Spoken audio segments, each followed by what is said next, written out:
The Livingston Golf Course has been reopened for less than a week.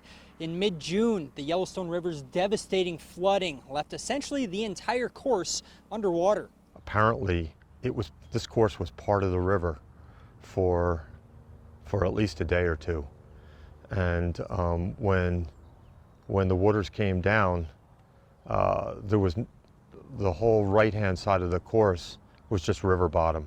You see all that water and can only imagine the amount of silt that comes with it.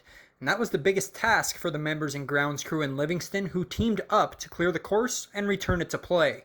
20 to 40 guys out here the next day shoveling off the greens because the greens would suffocate underneath that silt.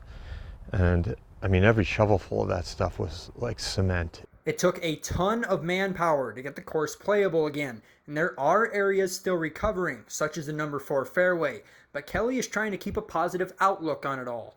I've got all these high hopes that, oh, all this river dirt is going to improve the fairways, it's going to add new topsoil as the grass comes up, and we're going to have better fairways than ever before, but I'm not sure. I don't know. I've never seen anything like this happen.